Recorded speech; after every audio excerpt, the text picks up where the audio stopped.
Այս հունվարից վերս սկսված լարվածությունը մասնավոր բան չեմ համարում, կհամարում եմ, որ սա իրականում անցյալ տարվա շատ ակտիվ գործողությունների մի նոր փուլ է եւ անկեղծ ասած մտքիս մեջ անընդհատ իրեն կապում եմ ավելի շուտ հայոց ցեղասպանության 100-ամյակի նախապատրաստության շղթայի մեջ, համարում եմ, որ սա թուրք-ադրբեջանական համաձայնություն է, լարվածությունը այս Հայաստանի հետ հատկապես մասնավոր սահմաններում ավելացնել եւ դա առիթ դարձնելով զանազանացաններում բարձրաձայնել անընդհատ 20%-ի հայտնի խոսակցությունները Հայաստանի ագրեսոր լինելու խնդիրը եւ սա դարձնել զուգահեռ հարթակ հայոց ցեղասպանության 100-ամյա այս հայկական հնարավոր միջոցառումների որպես հակակշիռ։ Եթե ճիշտ ասած սրան գումարենք նաեւ այն կարծեք թե, չգիտեմ որքանով հաստատված, բայց գնալով ավելի ու ավելի ակտիվացող խոսակցությունները, որ իսլամական հանրապետության ակտիվիստներ, այսպես ասենք, խոսում են իրենց մտադրությունների մասին հարավային Կովկաս գալու, Թուրքիայի վրայով ճանապարհ ունենալու, վերջերս էլ ինչ-որ, չգիտեմ որքանով հավաստի տեղեկություններ կային, թե հայկական սահմանի մոտ թուրքական զորքերի կուտակումներ կան, չգիտեմ սրանք որքան իրավացի են, չգիտեմ, այսինքն նաև այդ կարգի մեկնաբանություն կա, բայց զորավարժությունը սահմանի մոտ նույնպես հավանաբար ինչ-որ մեսեջ է, ինչ-որ մի ակնար կա եւ անկեղծ ասած ես միշտ թուրք-ադրբեջանական համատեղ ասելիքը ծրագրավորված միշտ զգում եմ, տեսնում եմ եւ հիմա ավելի հակված եմ այսօրվա ակտիվացումը կապել այս երևույթի հետ։ Մյուս կողմից ճիշտ ասած վերջերս էս Մերկելի արած, չգիտեմ հայտարարություն ասեմ, ձևակերպում ասեմ Ալիևի հետ հանդիպման ընթացքում ասած է, թե ըստ երևույթին ԵԱՀԿ ձևաչափում պետք է փոփոխություն վերցնել, որ ըստ երևույթին, ես ընդհանուր տոներով եմ ասում, ըստ երևույթին ԵԱՀԿ Մինսկի խմբի ձևաչափը արդեն իրեն երևի սպառել է եւ որ պետք է գուցե Գերմանիան ակտիվացնի իր ջանքերը այդտեղ եւ դառնա անդամներից մեկը եւ որ Եվրոպան մտահոգ է այս խնդիրի շտապույտ լուծման, նույնպես կապում եմ թուրք-ադրբեջանական դիվանագիտական մի աշխատանքի ընթացքի հետ, որի ընդերքային դրսևորումները չգիտեմ, ուղղակի այդպես մտքով վերլուծելով եւ անկեղծ ասած դարձյալ ավելի շատ կապում եմ հենց ցեղասպանության 100-ամյակի առիթի օգտագործմանը։ Իհարկե գործոնները դրանք բազմազան են,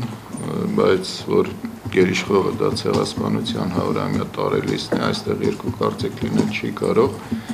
Եվ նաև ուղղակի դրան գումարենք, որ ընդհանուր ֆոնը ոչ միայն տարածաշրջանում, այլ աշխարհում տեղ ունեցող իրադարձություններ, աշխարհաքաղաքական զարգացումներ, Ռուսաստան, Արևմուտք հակադրություն, այդ ֆոնին գիտեք Ռուսաստան, Թուրքիա որոշակի ջերմացում հարաբերությունների, այս ամեն ինչը ի վերջո այն քաղաքականությունը, գոնե ակտիվ փուլը, որի ականատեսը մենք ձեզ հետ եղանք ամռանը, դա շարունակվում է եւ հունվարին պիտի նաեւ կանխատեսեինք, որ ինչքան մոտենա 2015 թվականի ապրիլի 24-ը, այնքան սահմանային միջադեպերը ավելի էին ակտիվանալու, պատահական չի, որ այդ ընդհանուր քաղաքականության շրջանակներում նաեւ Էրդողանի ուղղակի ցինիզմի գագաթնակետներ այդ նամակը, որը ուղղեց Հայաստանի Հանրապետության նախագահին, սա էլ ուղղակի ընդհանուր այդ քաղաքականության շրջանակներում իրականացվող քայլ է, այսինքն ռազմական դիվերսիաներ, գործողություններ, դիվանագիտական որոշակի քայլեր, ամբողջ իրեն զինանոցում ինչ ունեն նրան գործածում են։ Կամ որ Հայաստան դիվանագիտություն առհասարակ չի վարում։ Ես կարծում եմ, որ Հայաստանը ծրագիր չունի, որը դիվանագիտական աշխատանքի մեջ կամ ձևակերպված կամ ծրագրավորված ընթացք ունենա եւ տեսնում եմ, որ այն, ինչ մենք անվանում ենք դիվանագիտություն, այսինքն մենք չենք անվանում նույնիսկ տարբեր երկրներում Հայաստանի դեսպանատների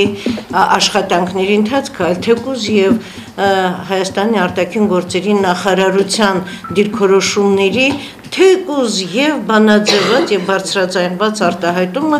որը կամ Հայաստանի ներքին լսարանին ուղղված լինի, կամ արտաքին աշխարհին ուղղված լինի, ես չեմ տեսնում նույնիսկ դրանց ձևակերպված արտահայտվածությունը, այլ կերպ ասած իմ համարյա մեծ վստահությամբ եւ համոզվածությամբ համոզմունք ունեմ, որ Հայաստանի դիվանագիտությունը գոյություն չունի կամ եթե գոյություն ունի, դա Հայաստանի արտաքին գործերի նախարարի ռուսական կցորդ լինելու հանգամանքն է եւ կարծում եմ, որ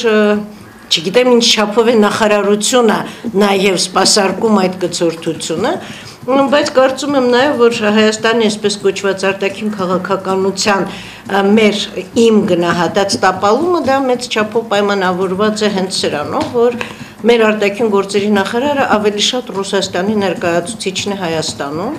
եւ նաեւ դրանից են բխում մեր դիվանագիտության, չեմ ուզում ասել միայն դրանից են բխում, նաեւ դրանից են բխում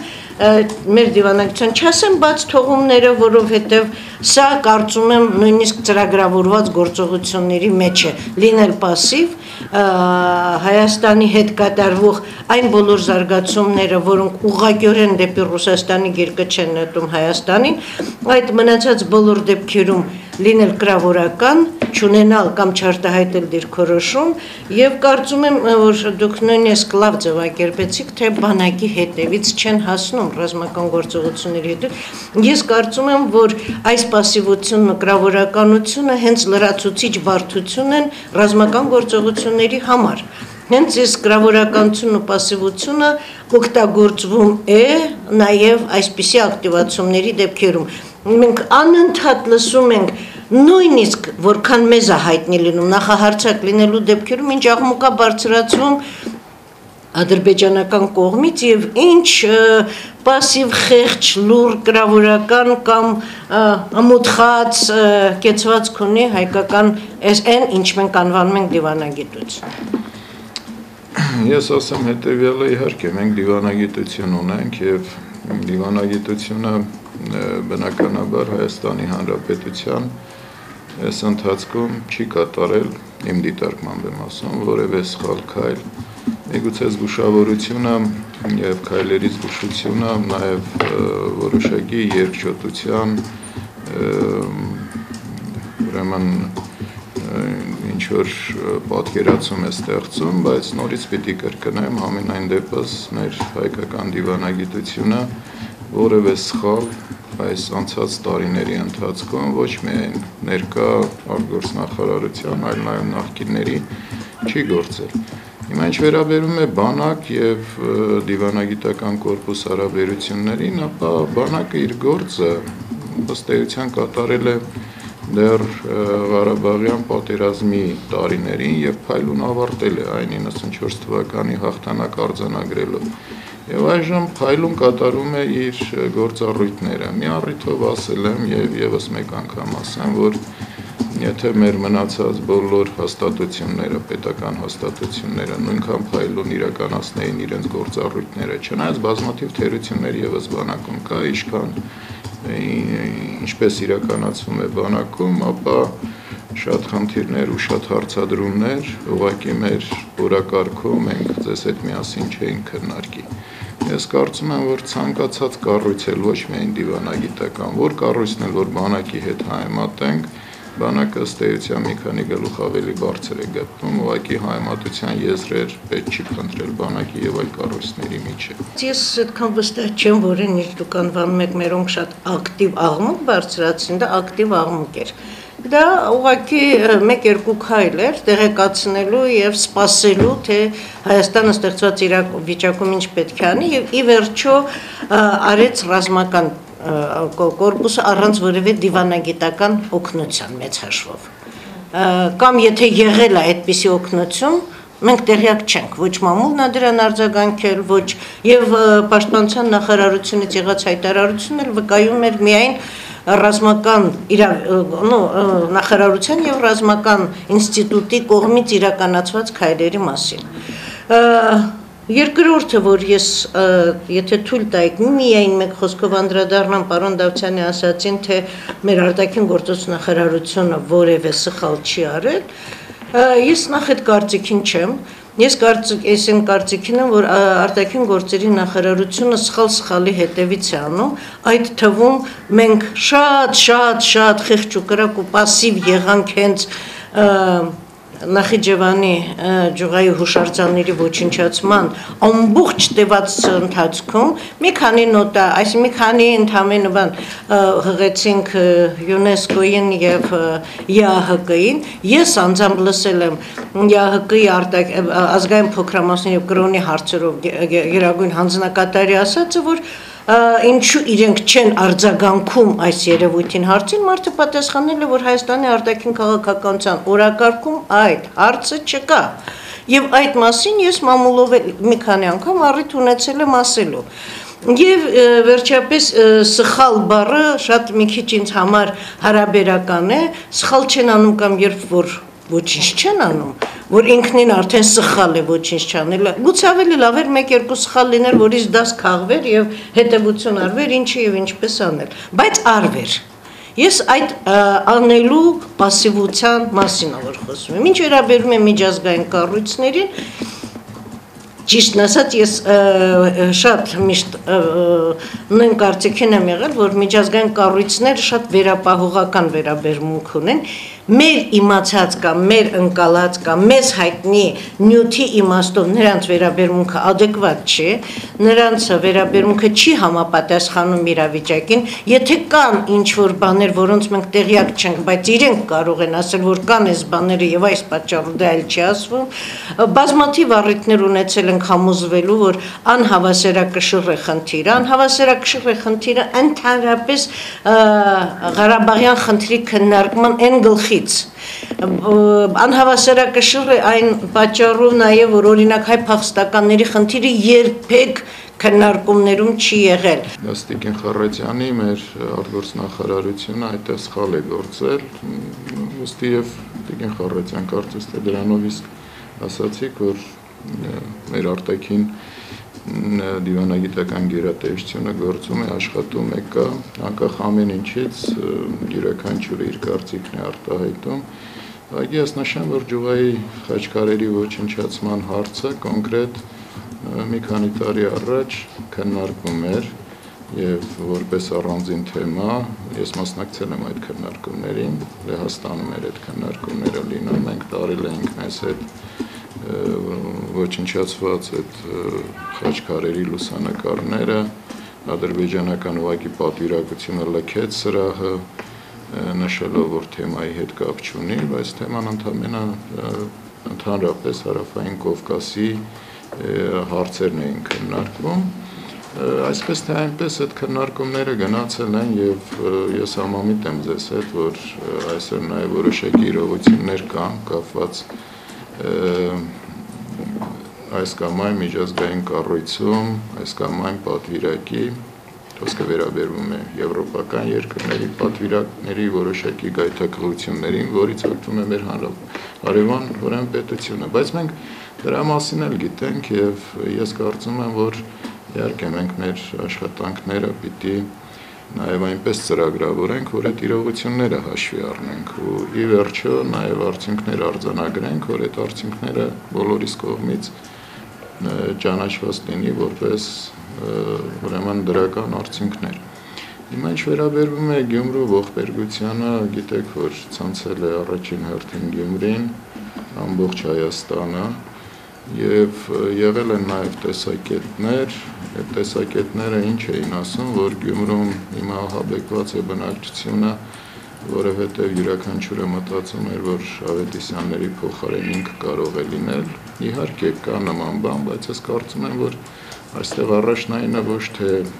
դա էր, այլ առաջնայինն այն էր, որ դա հակամարտկային էր եւ ընդհանրապես այնքան սոսկալի էր, որ ուղղված էր ընդհանրապես մարդու դեմ, ոչ միայն տեսակի դեմ, այլ մարդու դեմ էր ուղղված եւ այստեղ ընդհանրականը մարդկայինը կամ համամարտկայինը գերակշռում էր ու այդ ցավի կամ վշտի կամ կասկածի խորությունը հենց դրանով է պայմանավորված։ Պատահական չէր, երբ փոքրիկ Սերյուժայի հոգեհանգստի արարողությանը մասնակցում էր նաեւ Արցախի ազգային ժողովի փոխնախագահ պարոն Արտուր Թովմասյանը ինքը նշեց, որ այս սահմանային միջադեպերն ու զոհվածների այդ թեման կարծես թե երկրորդվել է հենց Ավետիսյանների ընտանիքի ողբերգությամբ ու